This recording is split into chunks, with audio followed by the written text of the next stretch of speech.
राधे राधे। स्वागत है आप सबका आपके अपने चैनल निष्ठा भक्ति भाव पर। अभी हमारे चैनल पर पद्म पुराण सुनाई जा रही है। उम्मीद है आपको ये पसंद आ रही होगी। अगर वीडियो अच्छी लग रही है तो वीडियो को लाइक और शेयर करिए, और अगर आप हमारे चैनल पर नए हैं तो चैनल को सब्सक्राइब करिए। तो चलिए अब अध्याय प्रारंभ करते हैं। दक्ष प्रजापति ने भगवान शंकर की शरण में जाकर जब इस प्रकार उनकी स्तुति और आराधना की, तब भगवान ने कहा, प्रजापते, मैंने तुम्हें यज्ञ का पूरा पूरा फल दे दिया। तुम अपनी संपूर्ण कामनाओं की सिद्धि के लिए यज्ञ का उत्तम फल प्राप्त करोगे। भगवान के ऐसा कहने पर दक्ष ने उन्हें प्रणाम किया और सब गणों के देखते ही देखते वे अपने निवास स्थान को चले गए। उस समय भगवान शिव अपनी पत्नी के वियोग से गंग द्वार में ही जाकर रहने लगे। हाय, मेरी प्रिया कहाँ चली गई?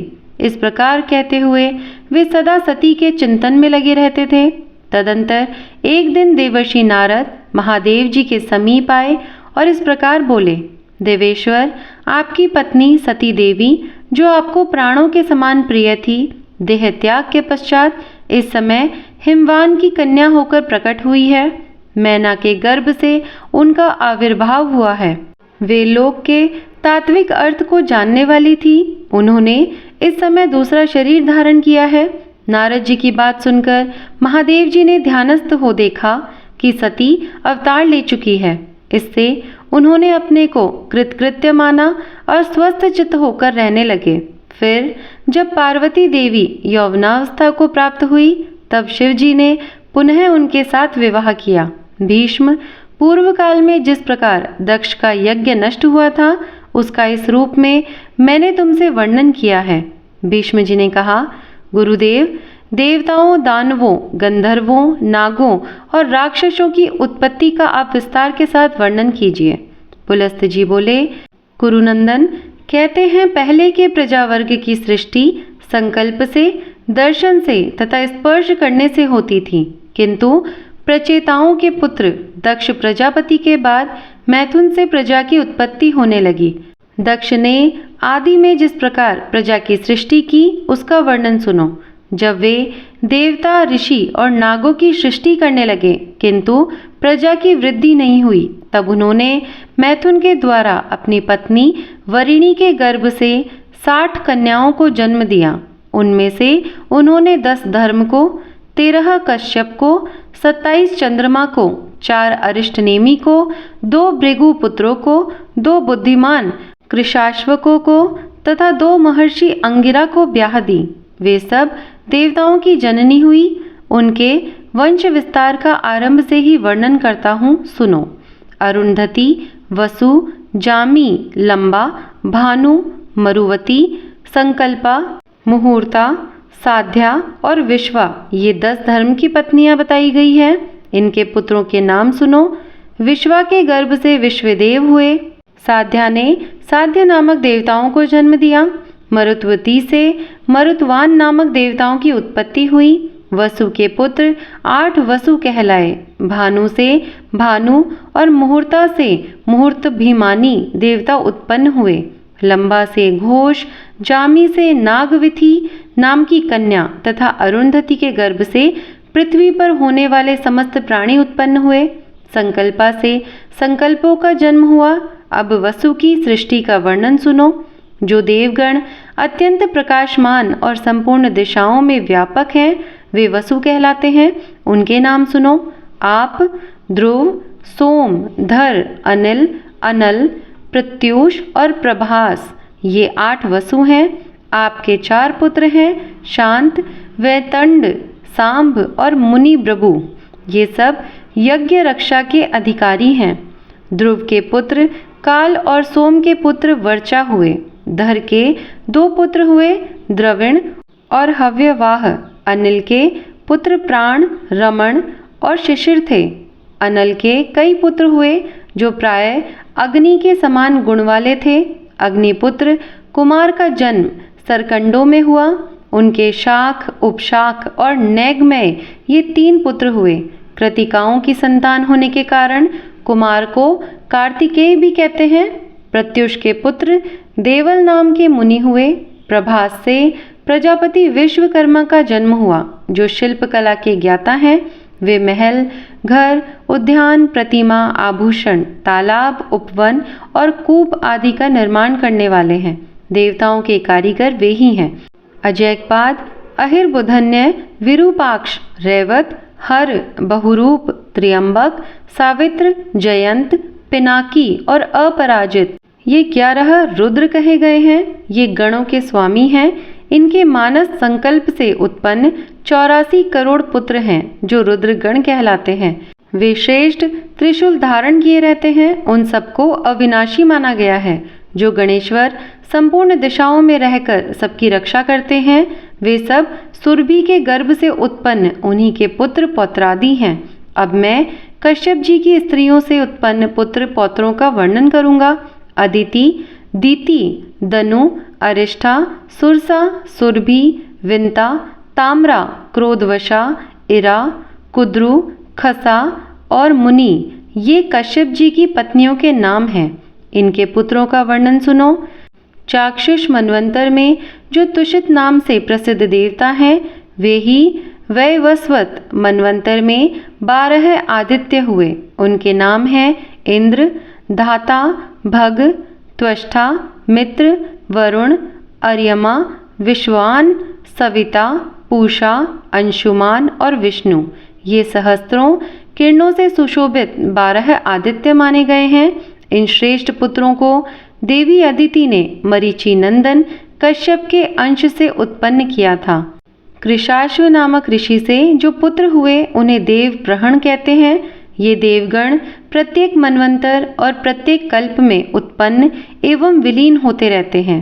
भीष्म, हमारे सुनने में आया है कि दीति ने कश्यप जी से 2 पुत्र प्राप्त किए, जिनके नाम थे हिरण्यकशिपु और हिरण्याक्ष। हिरण्यकशिपु से 4 पुत्र उत्पन्न हुए, प्रहलाद, अनुलाद, संहलाद और लाद। प्रहलाद के 4 पुत्र हुए, अंशुमान, शिबी, वाशकली और चौथा विरोचन। विरोचन को बलि नामक पुत्र की प्राप्ति हुई। बलि के 100 पुत्र हुए, उनमें बाण जेठा था। गुणों में भी वह सबसे बड़ा चढ़ा था। बाण के 1000 बाहें थी तथा वह सब प्रकार के अस्त्र चलाने की कला में भी पूरा प्रवीण था। त्रिशूलधारी भगवान शंकर उसकी तपस्या से संतुष्ट होकर उसके नगर में निवास करते थे। बाणासुर को महाकाल की पदवी तथा साक्षात पिनाकपाणि भगवान शिव की समानता प्राप्त हुई। वह महादेव जी का सहचर हुआ। हिरण्याक्ष के उलूक, शकुनी, भूत संतापन और महाभीम ये 4 पुत्र थे। इनसे 27 करोड़ पुत्र पौत्रों का विस्तार हुआ। वे सभी महाबली, अनेक रूपधारी तथा अत्यंत तेजस्वी थे। दनु ने कश्यप जी से 100 पुत्र प्राप्त किए। वे सभी वरदान पाकर उन्मत्त थे। उनमें सबसे ज्येष्ठ और अधिक बलवान विप्रचित्ति था। दनु के शेष पुत्रों के नाम स्वरभानु और वृषपर्वा आदि थे। स्वरभानु से सुप्रभा और पुलोमा नामक दानव से शची नाम की कन्या हुई। मय के 3 कन्याएं हुई, उपदानवी, मंदोदरी और कुहू। वृषपर्वा के 2 कन्याएं थीं, सुंदरी, शर्मिष्ठा और चंद्रा। वैश्वनर के भी 2 पुत्रियां थीं, पुलोमा और कालिका। ये दोनों ही बड़ी शक्तिशालिनी तथा अधिक संतानों की जननी हुई। इन दोनों से 60,000 दानवों की उत्पत्ति हुई। पुलोमा के पुत्र पौलोम और कालिका के कालकेय कहलाए। ब्रह्मा जी से वरदान पाकर ये मनुष्यों के लिए अवध्य हो गए और हिरण्यपुर में निवास करते थे। फिर भी ये अर्जुन के हाथ से मारे गए। विप्रचित्ति ने सिंहिका के गर्भ से एक भयंकर पुत्र को जन्म दिया, जो राहु के नाम से प्रसिद्ध था। हिरण्यकशिपु की बहन सिंहिका के कुल 13 पुत्र थे, जिनके नाम ये हैं कंस, शंख, नल, वातापी, इल्वल, नमुची, खसरिम, अंजन, नरक, कालनाभ, परमाणु, कल्पवीर्य तथा दनुवंश विवर्धन। सहलाद दैत्य के वंश में निवात कवचों का जन्म हुआ। वे गंधर्व, नाग, राक्षस एवं संपूर्ण प्राणियों के लिए अवध्य थे, परंतु वीरवर अर्जुन ने संग्राम भूमि में उन्हें भी बलपूर्वक मार डाला। ताम्रा ने कश्यप जी के वीर्य से 6 कन्याओं को जन्म दिया, जिनके नाम हैं शुकी, शयनी, भासी, सुगृधि, गृध्रिका और शुचि। शुकी ने शूक और उल्लू नाम के पक्षियों को उत्पन्न किया। शयनी ने शयनों मतलब बाजों को तथा भासी ने कुर नामक पक्षियों को जन्म दिया।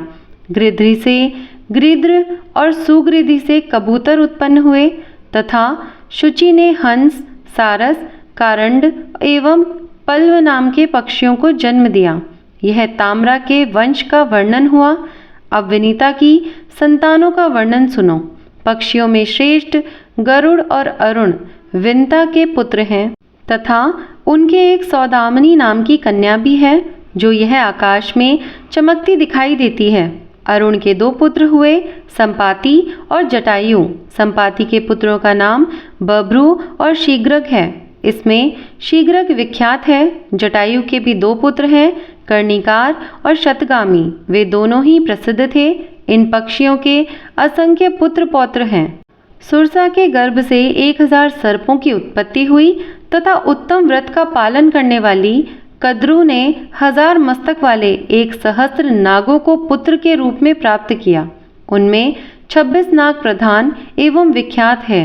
शेष, वासुकी, करकोटक, शंख, ऐरावत, कंबल, धनंजय, महानील, पद्य, अश्वतर, तक्षक, एलापत्र, महापद्म, धृतराष्ट्र, बलाहक, शंखपाल, महाशंख, पुष्पदंत, सुभावन, शंखरोमा, नहुष, रमण, पाणिनि, कपिल, दुर्मुख तथा पतंजलि मुख, इन सबके पुत्र पौत्रों की संख्या का अंत नहीं है। इनमें से अधिकांश नाग पूर्व काल में राजा जन्मेजय के यज्ञ मंडप में जला दिए गए थे। क्रोधवशा ने अपने ही नाम के क्रोधवश संज्ञक राक्षस समूह को उत्पन्न किया। उनकी बड़ी बड़ी डाढ़ें थीं। उनमें से 10 लाख क्रोधवश भीमसेन के हाथ से मारे गए। सुरभि ने कश्यप जी के अंश से रुद्रगण, गाय, भैंस तथा सुंदरी स्त्रियों को जन्म दिया। मुनि से मुनियों का समुदाय तथा अप्सराएं प्रकट हुई। अरिष्ठा ने बहुत से किन्नरों और गंधर्वों को जन्म दिया। इरा से तृण, वृक्ष, लताएं और झाड़ियां, इन सब की उत्पत्ति हुई। खसा ने करोड़ों राक्षसों और यक्षों को जन्म दिया। भीष्म, ये सैकड़ों और हजारों कोटियां कश्यप जी की संतानों की हैं। यह स्वारोचिष मनवंतरों की सृष्टि बताई गई है। सबसे पीछे दीति ने कश्यप जी से 49 मरुदगणों को उत्पन्न किया, जो सबके सब धर्म के ज्ञाता और देवताओं के प्रिय हैं। भीष्म जी ने पूछा, ब्राह्मण, दिति के पुत्र मरुदगणों की उत्पत्ति किस प्रकार हुई? वे देवताओं के प्रिय कैसे हो गए? देवता तो दैत्यों के शत्रु हैं, फिर उनके साथ मरुदगणों की मैत्री क्यों कर संभव हुई? ऐसा सुनकर पुलस्त्य जी ने कहा, भीष्म, पहले देवासुर संग्राम में भगवान श्री विष्णु और देवताओं के द्वारा अपने पुत्र पौत्रों के मारे जाने पर दिति को बड़ा शोक हुआ। वे आर्त होकर परम उत्तम भूलोक में आई और सरस्वती के तट पर पुष्कर नाम के शुभ एवं महान तीर्थ में रहकर सूर्यदेव की आराधना करने लगी। उन्होंने बड़ी उग्र तपस्या की। दैत्य माता दिति ऋषियों के नियमों का पालन करती और फल खाकर रहती थी। वे कृच्छ, चांद्रायण आदि कठोर व्रतों के पालन द्वारा तपस्या करने लगी। जरा और शोक से व्याकुल होकर उन्होंने 100 वर्षों से कुछ अधिक काल तक तप किया। उसके बाद वशिष्ठ आदि महर्षियों से पूछा, मुनिवरों, क्या कोई ऐसा भी व्रत है जो मेरे पुत्र शोक को नष्ट करने वाला तथा इहलोक और परलोक में भी सौभाग्य रूप फल प्रदान करने वाला हो? यदि हो तो बताइए। वशिष्ठ आदि महर्षियों ने ज्येष्ठ की पूर्णिमा का व्रत बताया तथा दीति ने भी उसका सर्वांगीण वर्णन सुनकर उसका यथावत अनुष्ठान किया। उस व्रत के महात्म्य से प्रभावित होकर कश्यप जी बड़ी प्रसन्नता के साथ दिति के आश्रम पर आए। दिति का शरीर तपस्या से कठोर हो गया था, किंतु कश्यप जी ने उन्हें पुनः रूप और लावण्य से युक्त कर दिया और उनसे वर मांगने का अनुरोध किया। तब दिति ने वर मांगते हुए कहा, भगवान, मैं इंद्र का वध करने के लिए एक ऐसे पुत्र की याचना करती हूँ जो समृद्धिशाली, अत्यंत तेजस्वी तथा समस्त देवताओं का संहार करने वाला हो। तो कश्यप जी ने कहा, शुभे, मैं तुम्हें इंद्र का घातक एवं बलिष्ठ पुत्र प्रदान करूंगा। तत्पश्चात कश्यप जी ने दिति के उदर में गर्भ स्थापित किया और कहा, देवी, तुम्हें 100 वर्षों तक इसी तपोवन में रहकर इस गर्भ की रक्षा के लिए यत्न करना चाहिए। गर्भिणी को संध्या के समय भोजन नहीं करना चाहिए तथा वृक्ष की जड़ के पास ना तो कभी जाना चाहिए और ना ही ठहरना चाहिए। वह जल के भीतर ना घुसे, सूने घर में न प्रवेश करे, बांबी पर खड़ी ना हो, कभी मन में उद्वेग न लाए, सूने घर में बैठकर नख अथवा राख से भूमि पर रेखा ना खींचे, ना तो सदा अलसाकर पड़ी रहे और ना अधिक परिश्रम ही करे। भूसी, कोयले, राख, हड्डी और खपड़े पर ना बैठे, लोगों से कलह करना छोड़ दे, अंगड़ाई ना ले, बाल खोलकर खड़ी ना हो और कभी भी अपवित्र ना रहे, उत्तर की ओर अथवा नीचे सिर करके कभी ना सोए, नंगी होकर उद्वेग में पड़कर और बिना पैर हाथ धोए भी शयन करना मना है। अमंगल युक्त वचन मुंह से ना निकाले, अधिक हंसी मजाक ना करे, गुरुजनों के साथ सदा आदर का बर्ताव करे, मांगलिक कार्यों में लगी रहे, सर्व औषधियों से युक्त जल के द्वारा स्नान करे, अपनी रक्षा का प्रबंध करे, गुरुजनों की सेवा करे और वाणी से सबका सत्कार करती रहे, स्वामी के प्रिय और हित में तत्पर रहकर सदा प्रसन्न मुखी बनी रहे, किसी भी अवस्था में कभी भी पति की निंदा ना करे। यह कहकर कश्यप जी सब प्राणियों के देखते देखते ही वहां से अंतर्ध्यान हो गए। तदंतर पति की बातें सुनकर दिति विधि पूर्वक उनका पालन करने लगी। इससे इंद्र को बड़ा भय हुआ। वे देवलोक छोड़कर दिति के पास आए और उनकी सेवा की इच्छा से वहां रहने लगे। इंद्र का भाव विपरीत था।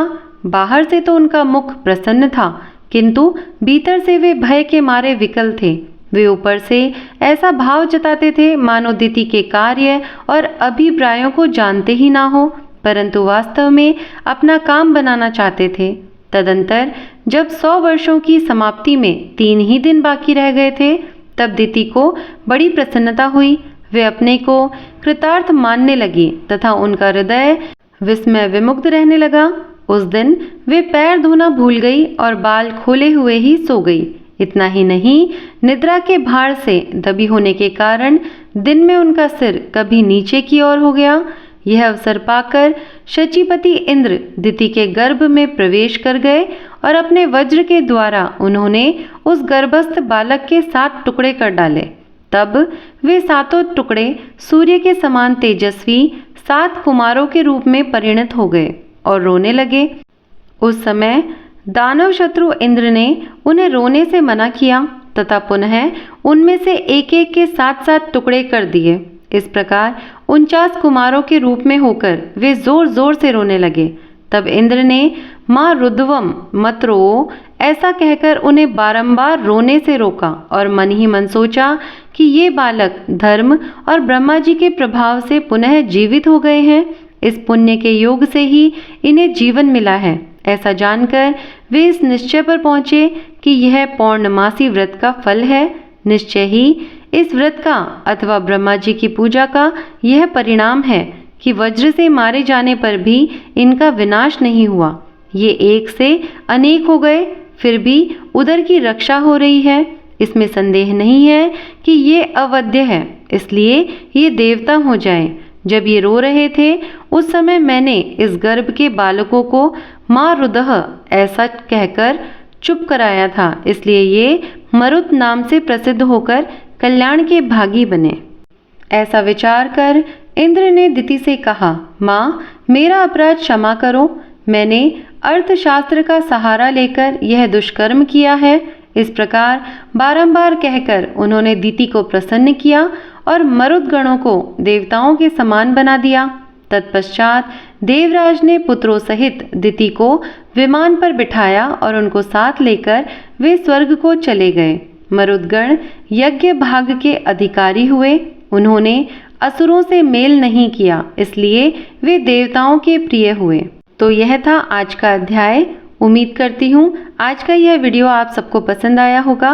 अगर अच्छा लगा हो तो वीडियो को लाइक और शेयर करिएगा और अगर चैनल पर नए हैं तो चैनल को सब्सक्राइब करिएगा। मैं मिलती हूँ आपसे ऐसे ही किसी वीडियो के साथ में। तब तक के लिए धन्यवाद। राधे राधे।